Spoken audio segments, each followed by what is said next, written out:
ఏ సమస్య అయినా, ఎంత పెద్ద సమస్య అయినా ప్రభుత్వాలు తలుచుకుంటే పట్టుమని 10 రోజుల్లో పరిష్కారం చూపించగలవు. కాపోతే ప్రభుత్వాలు తలుచుకోవాలి.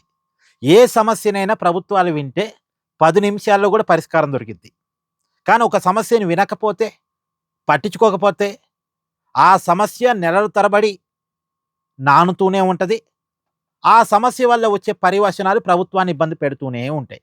ఇప్పుడు ఢిల్లీ జంతర్ మంతర్ దగ్గర వాంగ్‌చుక్ అనేటువంటి ఒక పర్యావరణవేత్త కాక్రోచ్ జనతా పార్టీ తరపున అమర నిరాహార దీక్ష చేస్తున్నాడు. ఇప్పుడు చాలామంది అనొచ్చు, ఎక్కడుందండి కాక్రోచ్ జనతా పార్టీ? ఆ పార్టీ తరపున ఎవరో అమర నిరాహార దీక్ష చేస్తే ప్రభుత్వం పట్టించుకోవాలా? మోడీ గారు పట్టించుకోవాలా? అమిత్ షా గారు పట్టించుకోవాలా? అని ఎవరైనా అనొచ్చుగాక. నిజమే, కాక్రోచ్ జనతా పార్టీ గ్రౌండ్‌లో లేదు. కేవలం సోషల్ మీడియాలో ఉన్న పార్టీ అది. గ్రౌండ్‌లో లేదు. ఆ పార్టీ బలంగా అయితే ఏమి లేదు. ఇప్పటివరకు ఏ ఎన్నికల్ని ఫేస్ చేయలేదు. ఫేస్ చేసినా సరే ఆ పార్టీకి ఎన్ని ఓట్లొస్తాయో ఎవరికీ తెలీదు. కాకపోతే కాక్రోచ్ జనతా పార్టీని ఇక్కడ పట్టించుకోవాల్సిన అవసరం లేదు. ఆ పార్టీ పెడుతున్న డిమాండ్‌లను పట్టించుకోవాలి. ఎందుకంటే అవి జనానికి కనెక్ట్ అయ్యే డిమాండ్‌లు కాబట్టి. ఇప్పుడు ఆ పార్టీ పెడుతున్న డిమాండ్ ఏంటి? ఆహ్, నీట్ పేపర్ లీక్‌కు బాధ్యత వహిస్తూ ధర్మేంద్ర ప్రధాన్ రాజీనామా చేయాలి. ఇది జనానికి కనెక్ట్ అయిద్దిగా. నీట్ పేపర్ లీకు చాలా మందిని బాధపెట్టింది. ఇప్పుడు చాలామంది నీట్ పేపర్ లీక్ కావటం వల్ల, ఆ పేపర్‌ని రద్దు చేయటం వల్ల, మళ్ళీ ఎగ్జామ్ పెట్టడం వల్ల మానసిక వేదనకి గురై ఆత్మహత్యలు చేసుకున్న వాళ్ళున్నారు. వాళ్ళ కుటుంబాలకి పరిహారం చెల్లించాలి అనేది ఇప్పుడు కాక్రోచ్ జనతా పార్టీ యొక్క డిమాండ్. మరి వాళ్ళకి పరిహారం చెల్లించాల్సిన బాధ్యత ప్రభుత్వం మీద ఉంటదిగా. అసలు ఈ నష్టపోయిన కుటుంబాలకి, బాధితులకి పరిహారం ప్రభుత్వమే ప్రకటించి, కేంద్ర విద్యాశాఖ మంత్రి ధర్మేంద్ర ప్రధాన్‌తో రాజీనామా చేపిస్తే, ఇప్పుడు కాక్రోచ్ జనతా పార్టీ డిమాండ్ అసలు ప్రజల ముందు పెట్టగలిగే పరిస్థితి ఉండేదా?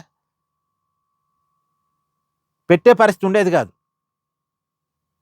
అంటే ఏ సమస్యనైనా నానిస్తే, ఆ సమస్య వల్ల ఎవరైతే పోరాటం చేస్తున్నారో వాళ్ళ జనంలో కూడా నానతారు.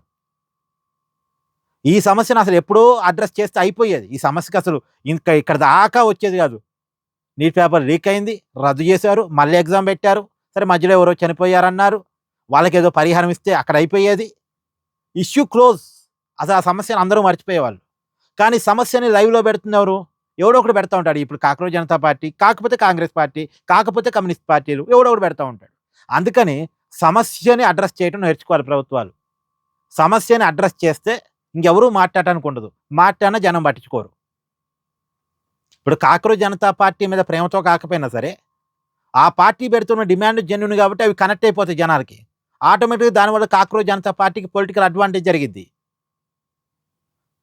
ఎప్పుడైనా ఒక సమస్యను మనం పట్టించుకోవట్లేదు అంటే, ఆ సమస్య మీద పోరాటం చేస్తున్నోళ్ళని ప్రభుత్వాలు హీరోలను చేయటమే అనంటే అర్థం. ఇది అర్థం చేసుకోగలగాలి. ఇప్పుడు 2 సీట్ల నుంచి కేంద్రంలో అధికారంలోకి బలంగా అధికారంలోకి వచ్చిన బీజేపీకి ఈ సూత్రం తెలీదని గాదు. కాతే అర్థం చేసుకోవటంలోనే పొరపాటుంది.